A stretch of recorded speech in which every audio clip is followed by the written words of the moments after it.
Good evening, everyone. Gabs here, What's in the Glass, Digital Beer Streams. Welcome.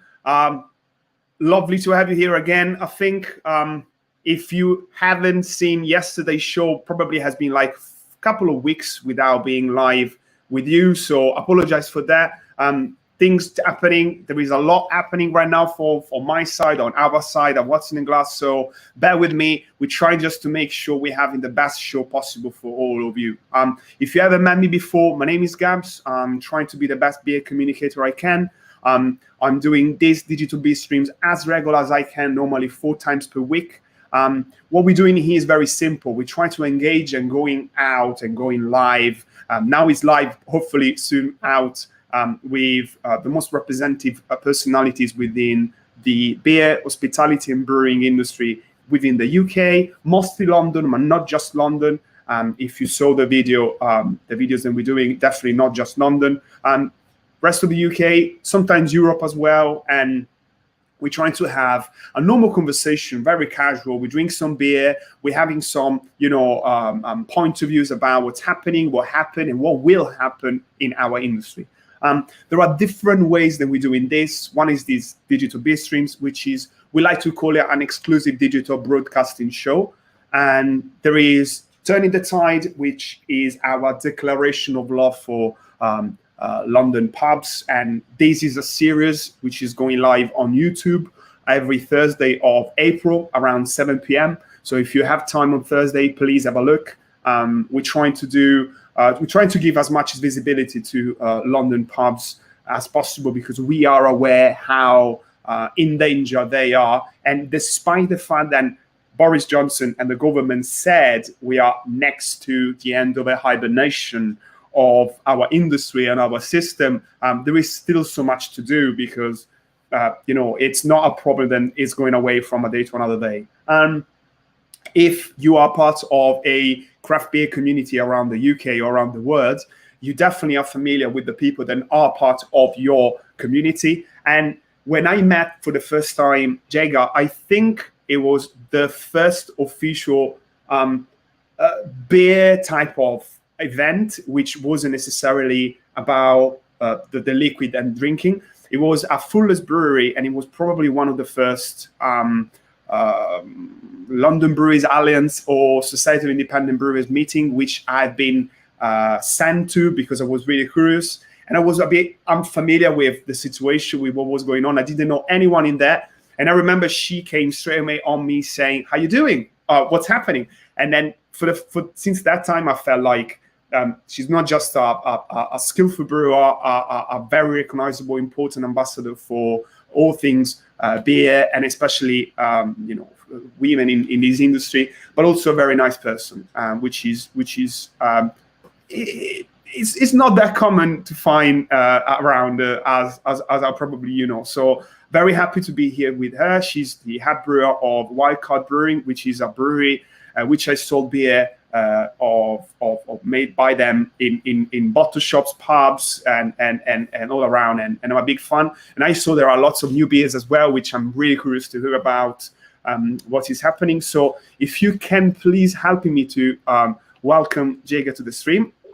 Hello. Hi, how are you? I'm very good, thank you. How are you? I'm good. That was quite an intro. So down from there. I'm specializing myself to creating the best intro for the guest, because I don't really want to give an impression that I'm meeting just friends. I'm also meeting people that I truly respect, and it must be visible how I feel. I'm a bit emotional. Actually, I'm a bit emotional now. I'm telling you. It's I actually remember that meeting. I can't remember if it was the London Brewers Alliance or a CBA, which is Brewers Trade Bodies meeting. But I remember that, and I remember meeting you for the first time, and we've had many a drink up since. It's always I had no idea you were going to be there. You had no idea I was going to be there. It's always hey, and it's always super fun.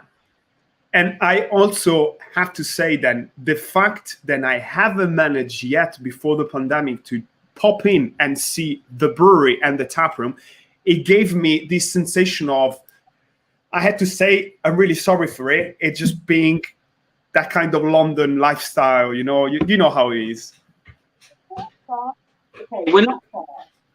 In terms of London, like we're like north end of the Victoria line. Just that area, you know what I mean? It's not like Hackney or like all London Fields or like anywhere around the area where sometimes you're just gonna pop by. No, you have to be gunning. I know, but there is so much beer. There are so many good breweries up there right now, which, in many people's opinion, is becoming a kind of a northeast beer mile, right? Well, the Walthamstow Beer Mile is kind of what we're calling it.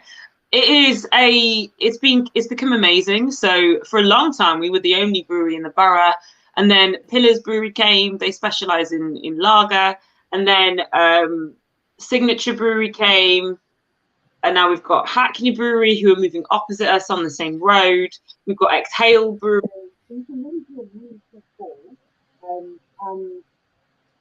So I would say to everybody, come and see us. That's lovely. Oh, well, I'm telling you. Open, because I can't talk about beer for this long without actually having a beer in my hand. Please. This is one of our new beers called the Next Parakeet, and it is a Belgian pale ale. So I'm just going to crack that open.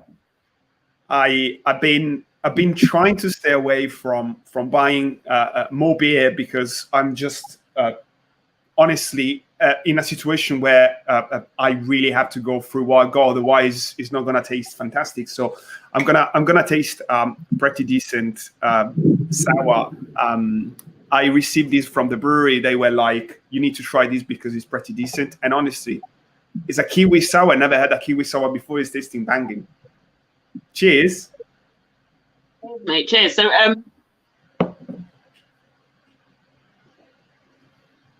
mine is part of our new series. So we've been doing this thing where we're pairing up what we feel are underrepresented artists. We're kind of giving them the chance to design some cans for us. And with these particular cans, it's a guy called Full Mart Illustrations, and he is just, the detail in his work is incredible. And I'm not sure whether you guys can see on camera. Got a bit of light in the way, but like it's like all sketched. It's just absolutely stunning, and we worked really hard to get this shiny gold kind of effect on there as well. That's probably better, but yeah, so we did it based off the birds in Walthamstow wetlands. So the parakeet, the grebe, the falcon, and I'm sure there's one more. Yeah, so people can hopefully get a bit of fun into the beer as well. So that when they go for a walk in this horrible time we're all going through, they can be like, "Oh, I've just spotted a beer that's on my can." So that's what that's about. And it's a saison, not a saison, it's a Belgian pale ale, and we don't often dabble too hard in into the Belgian styles, but we've got some really cool Belgian beers coming up, some sours, some saisons. So this is really the kind of an introductory toe. I love the fact that when you are releasing new series, especially with new artists, you tend to make series of 3-4 different ones, and that is really showcasing the best of the work of the people you're working with. One of the things that we learned a while ago, and it was like, just let the artist shine. And one of the ways you can do that is to give them multiple iterations, the multiple chances in one series. And there's a lady called Karina who did our last artwork, and I've got one of her cans next to me. It's called Proving Ground. Bloody lights. It's called Proving Ground Sour. But she did them all brightly different colors. And there was another beer called False Gods and Lucid Dreams, very summery, very you just want to go outside and sunbathe, really. And it gives them a chance to kind of tell a bit of the story. And one of the things I'm loving is it gives me a chance to tell a bit of a story with the beer as well. Series, we were able to do a DDH pale, a New England pale, a Belgian pale, and an IPA. So it's really like they feel like they're part of a family. So when you're tasting one, kind of like a fashion show, you know, when you go to see a fashion show and it's all you can kind of, the pieces may be on different models, but you can tell they're from the same group. So yeah, I am absolutely loving it. It's you couldn't ask for more as a brewer, really. Like complete freedom in the brewery, doing whatever we like, and also having amazing artwork. Like it's kind of the pinnacle of what we want as brewers, right? Look, yesterday, Jules from the Hop Hideout, which we had as a guest, after the show, I have a chat with her just for a couple of minutes, and we were discussing about, you know, things like what I should ask to Jaega than you never asked before. And she said to me, there is actually one thing that I never asked her before, and it links with what you got around you and behind you, the music instruments. She said she's curious to hear if, as a brewer, you feel like that you do have a sense of freedom as much as you were composing music when you're actually making beer. Do you have bridges between the two arts? Well, that's a really good question. So for me, music has always been my like relaxing space.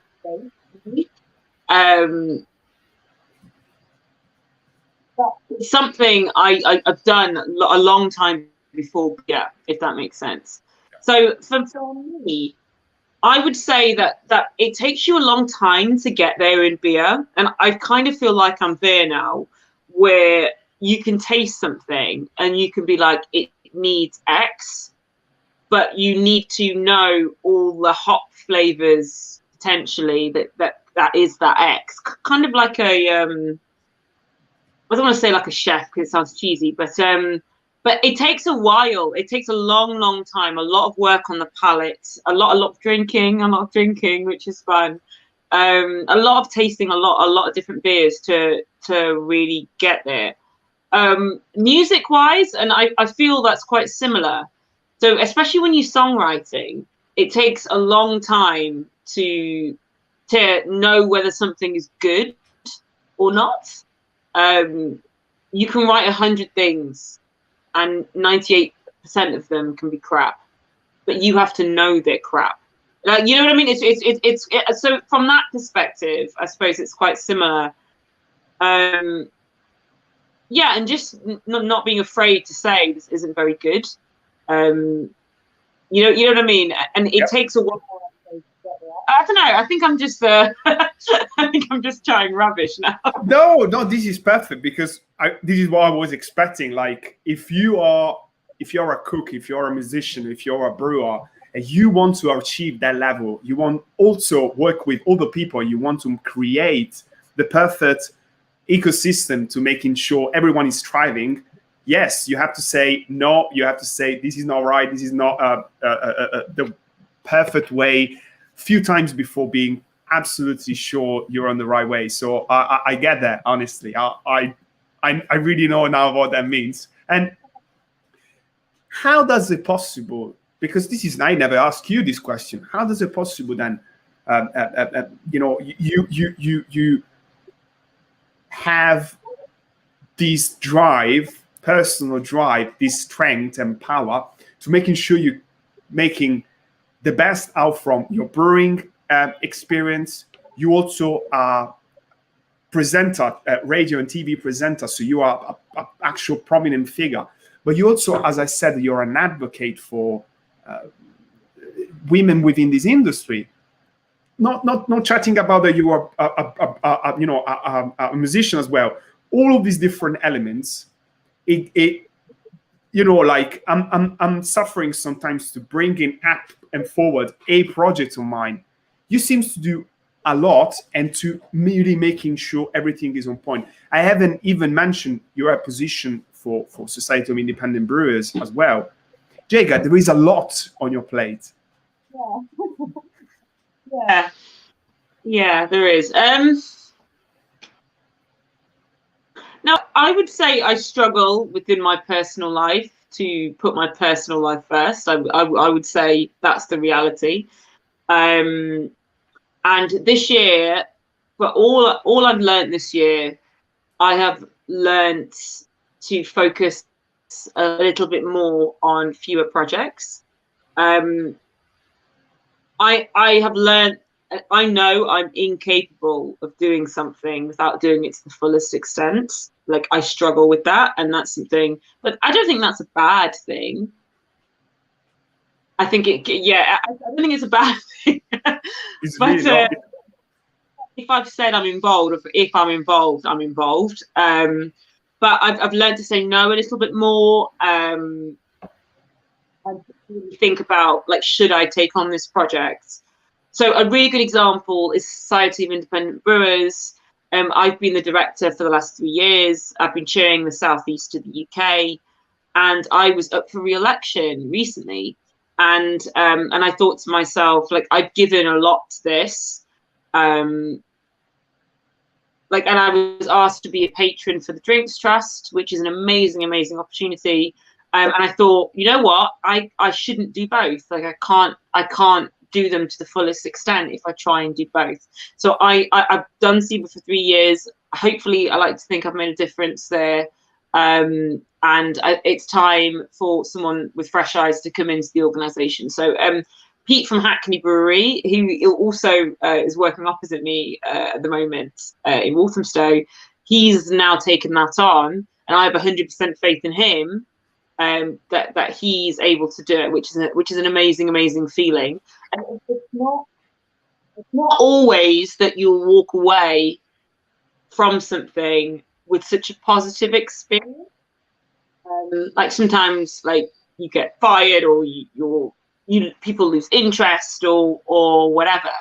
I was in a situation where people were like, "Jaega, please, will you stay?" Not to be vain about it, but then I was just like, you know what? I've made a difference here. Like, it's been a great opportunity to make a difference, but it's time to kind of give somebody else a shot at it as well. So this doesn't really answer your question.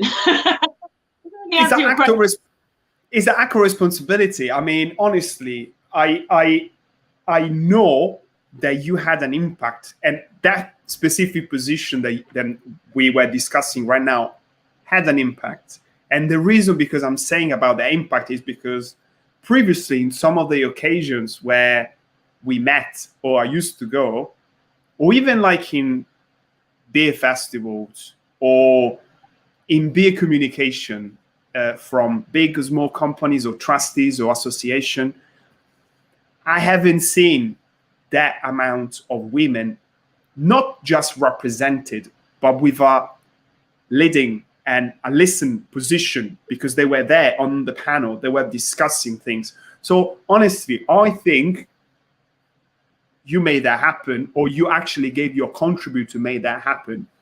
So I think the true test with any of these things will be in a few years' time. So I mean, I'm not naive.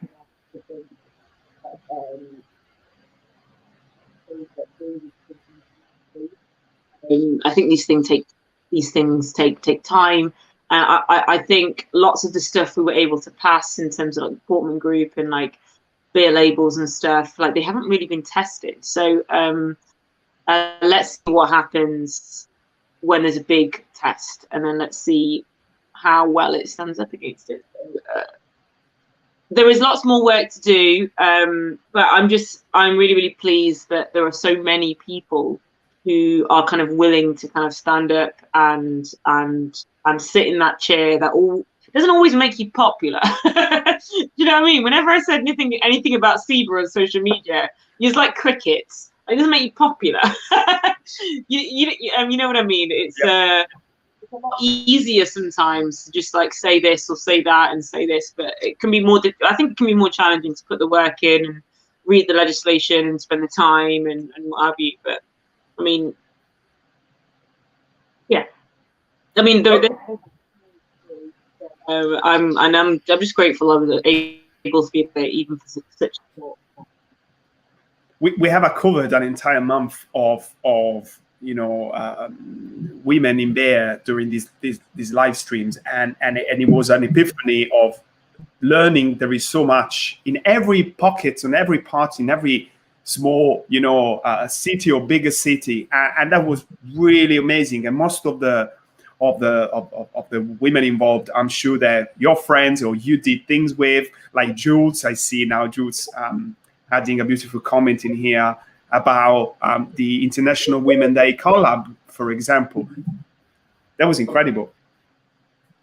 I'm saying, so I was distracted by Jules's message. Sorry. He's chasing us to get hold of our International Women's Day beer for quite some time. And we actually canned it today. So I've got a can. So Jules, for you, that's coming out very soon. So we're just waiting on the labels to arrive. So it'll arrive by the end of the week. So next week we'll have the International Women's Day beer. And I'm going to just say, to kind of as a precursor, I think it's one of the best IPAs I've ever made. So I'm just going to say that as a precursor. 38% oats. So it's very thick, very juicy, 6%. Made with my favorite hop of the moment, Idaho 7, and yeah, I am so stoked with it. So yeah, sorry. So that's the Jules. So sorry, back to your question. No, this is a casual chat, so please, you have to say if wherever you have in mind, wherever you feel like. Honestly, this is the beauty of it. There are more formal situations where there is an answer and a question straight away, but I'm curious about what you're doing in these days. You mentioned now that you're going to you canning beer, but did you start already to keg some beers as well for the imminent reopening? Ish. So I've just taken on a pub myself. So it's called the Tavern on the Hill. It's really interesting. I love the work you've been doing with going around pubs and talking to people. Pubs are so full of so full of our history, so full of our communities. A lot of people rely on the pubs. A lot of people rely on the pubs for loneliness, for that connection, which is something that I know has been a struggle for a lot of people in lockdown. So we have a pub it used to be called the Warrant Officer. It's a very old pub from before around about the 1800s. Before then even. There's been a pub on the and the Wildcard Brewery actually started there. So back in 2012, when we used to get an order for 10 cases, these bloody labels on this bottle. So we left the pub and we ended up getting our own site in near Walthamstow Village. So and this pub became available in lockdown. And we were like, you know what? Should we ask whether we can get this pub? Because we know the landlord from the owner of the pub from back in the day. So we thought, you know what? Let's try and become tenants of this pub. And it just so happened that he was looking for somebody else to take on the team. So we've taken it on. We've renamed it back to the pub's original name. So it was called the Tavern on the Hill. So we've renamed it back to its original name. The pub is one that has not received. It's not been very full for a long time. So I'm just absolutely stoked. So we've got bookings up at the moment, and we're pretty much booked out for the first month and a half. There are some spaces, so if you do want to go on, it'd be great.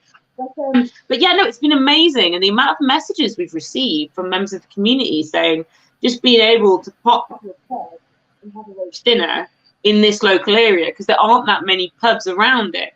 Yeah. So, and today, for example, I'm feeling kind of stoked because today We had 11 new starters today, all starting at the pub and in the bar teams. We've been able to keep all the staff on furlough, all the bar staff. So because it's kind of summer, the bars are going to be quite busy. And we had and yeah, it's really exciting time to be. Wow. It's exciting and it's a lot of fun. It's a lot of fun. So I got to like design. I did design the drinks list. My job. So I've got like Oliver's cider on. No, I've got Oliver's Perry on. On bag in a box. I'm going to put through cask. I've got Ross and Wise cider. I've got an amazing wine list that's been done by Liberty Wines. Just like you can't. I'm sure you're gonna spend a lot of time there, even just like running around, see what's happening, say hi to the people. I know. I'm expecting that. It's just it's nice to see people as well. Like it's nice to see people. I had induction training today, so I had 11 multiple young wines in my hands. Wow. Sort of stuff again. Yeah, so all of us masked up, but still, we're all learning.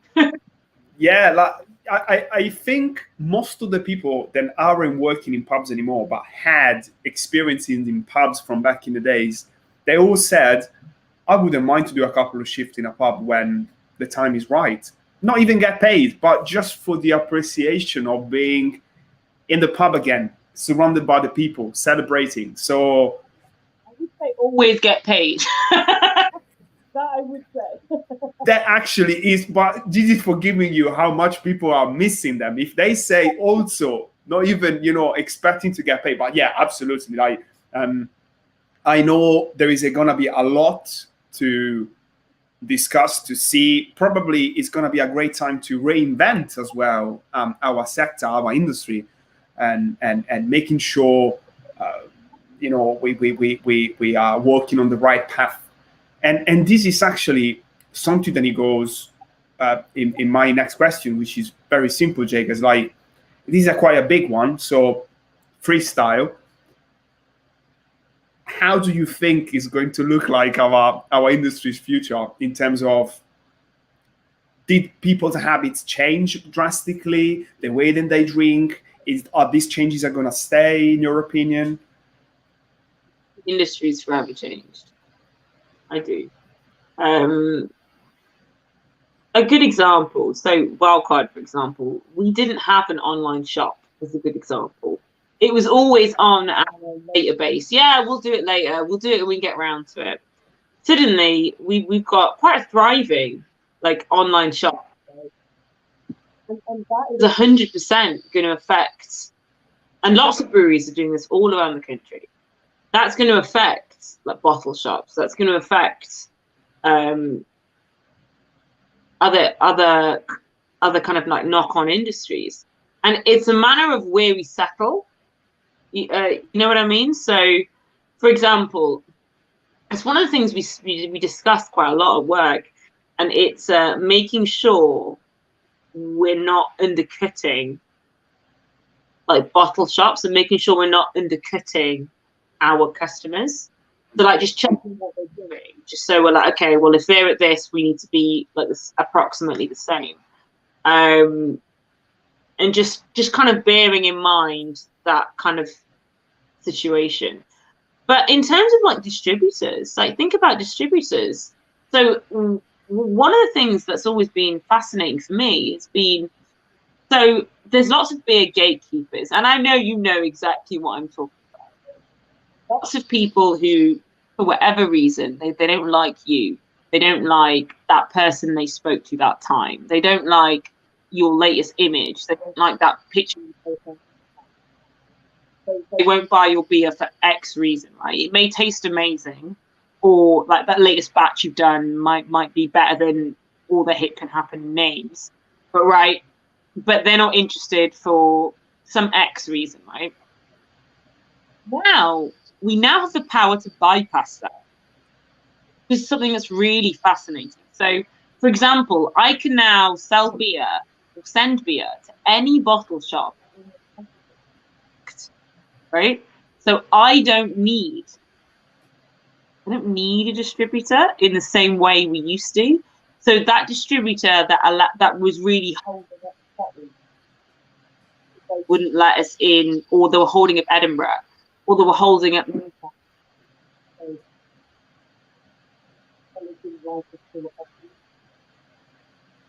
Need you anymore. So to be frank, it's allowed us to have a direct conversation with our customer. So with that bottle shop and also with the public. So if they like something, buy it from you direct, right? There's no faffing around. Like, you are no longer dependent on that gatekeeper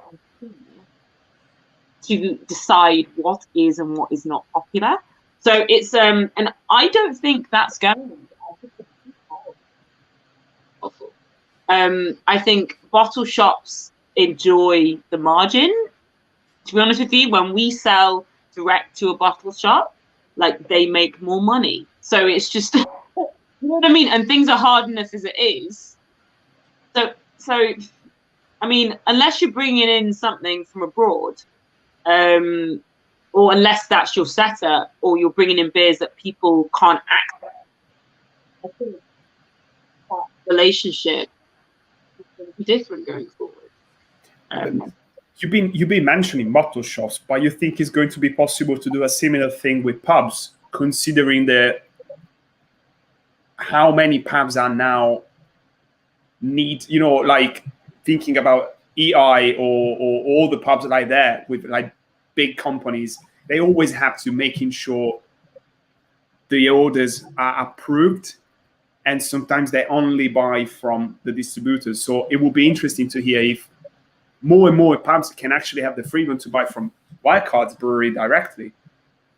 The reality is, the UK pub market, the majority of it is very tied. That is the reality of the UK British market. The chances of a brewery like me being able to sell into like normal pubs is quite low. There's a lot of red tape, and also it's designed to be so. So one of the things that's is really fascinating is, like, bottle shops have a freedom that pubs do not in the UK. Like, the pub tie is something that's quite old, and it's something that certainly at the moment, like, a solution has not been found with regards to being able to access them. I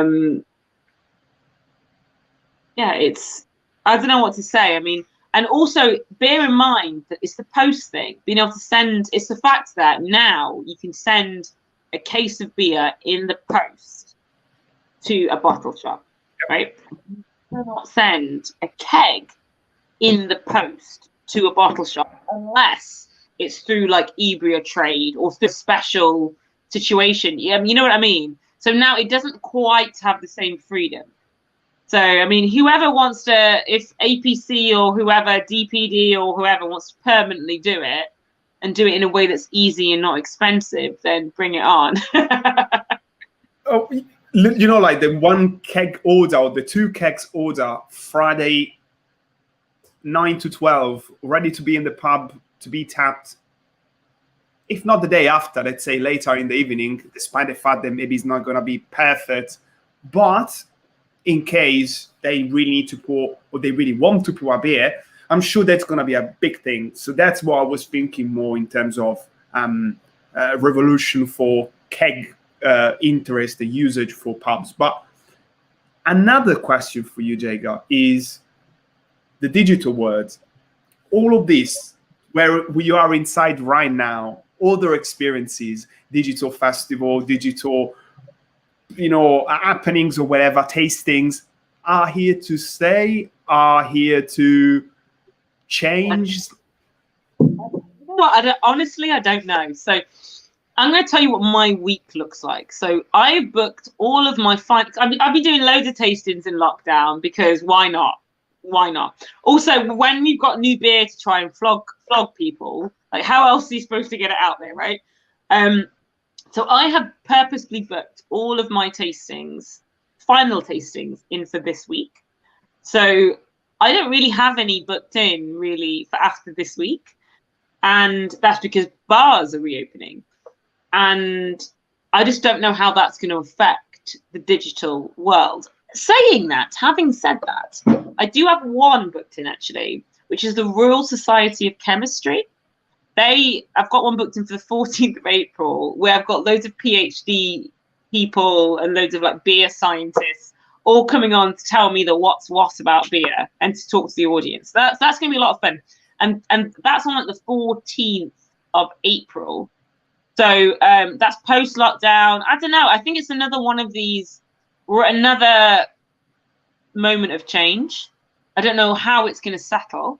But when bars open, what's going to happen to digital? I don't know. What are you planning? Are you planning on doing the same load of 4 shows next week?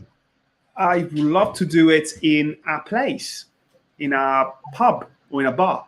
Exactly the same. Maybe with a camera on top, in front, on the right, on the side, and probably trying to do the same with the other person in the place. So this will be easy in London with London-based people. With the other ones, whoever isn't in London and I can't reach, well, this is the easiest format in a way. But also it depends what the audience will dictate to the shows. If there isn't an audience because the audience is not going to be online anymore, well, it's like brewing double IPAs when your audience want table beers. What are you going to do? You need to do table beers then, I like that analogy. I like that analogy a lot. But it's like, I think it remains to be seen, I think is the honest answer. I just don't think, one of the fascinating things is it's given us an accessibility to people all around the world that we didn't have before. So and it was a lady from Camellia Tea House in Kyoto in Japan. When would I get the chance to be able to talk to her? And she's talking to me like from Japan. She's telling me all about her culture. And it gives us an interconnectedness that we just wouldn't have before. So, I mean, there's all sorts of opportunities, like interviewing people in New York, interviewing like the latest of what's happening in like South Africa, and like there's some really stories that haven't really been told by lots of like UK people in the media. And maybe giving opportunities to cultures and people that normally aren't in the exact radar, because I want to know what's happening in Ghana. I want to know what's happening in Colombia. I want to know what's happening. But there are so many interesting drinks all around the world that I want to know about, especially like Nigerian drinks, like the palm wine in Nigeria. I want to know about the Ghanaian drinks. I want to know what's happening in South Africa. I want to know what's happening in Brazil. Like, you know what I mean? And like we can be quite guilty, and I include myself in this, but we can be quite guilty. And I know I do it, right? And I had someone say to me long ago, like, Jaega, why are you on so many things? Why does it always have to be you? And I was like, well, I said, yeah. They asked me, I said, yeah, but I kind of take your point. But yeah, there was loads of stories that haven't been told, and I think this digital platform gives us a real opportunity in a way that maybe we haven't explored before, and I think it's something we were aware of, but I don't realize its potential significance until it was all we had. It feels almost like giving an extra tool. Then he's gonna be there anytime you need. You don't have to use it all the time because it will be boring and annoying to keep doing this again and again and again forever. But it's there, and you can use it when it's the right time, and the people appreciate it, the right use of it. So I honestly believe this is gonna stay. And I haven't asked you much about what's happening next. So you mentioned 2 new series of beers, which are looking and tasting banging. There is a brand new pub that it's opening with the Wildcards sign on. I mean, honestly, I feel like this whole bank holiday was like the calm before the storm. That's what I feel like. And I'm nervous. I'm excited. I kind of have the like new business vibe that I've not had in a long time, where you just starting something new and you're excited, and I can see it's going to work. I can see, even though the pub has not been busy for 20 years, I can see there's enough interest. It's the right area. It's all the pieces are kind of like fitting into place. Like, we made a brunch menu, for God's sakes. Like, we have a Friday and Saturday brunch menu. Because me, I'm a lady in my early, I want a brunch, right? I want to go out on a Saturday, drink Prosecco and brunch. That's what I want to do now when I hang out. So we've done that. It's like booked up for ages. So obviously other people want to do that too. So yeah, just mad exciting. It's been a horrible, horrible, horrible year. And I really hope we can all get through it in one piece, all get through it healthy. It's a funny thing because like everyone is quite young, so like no one's been vaccinated. Whereas in lots of other scenarios, there's loads of vaccinations happening. So we're just looking for like to get through it. And I'm not gonna lie, it's nice to be able to, like, we had 11 brand new people in today. I said to them, like, what have you been doing all this time? And so many of them were like, we've not left the house in whatever. You know what I mean? This is my first day out of the house. So, I mean, and it's been a horrible time, but there are silver linings.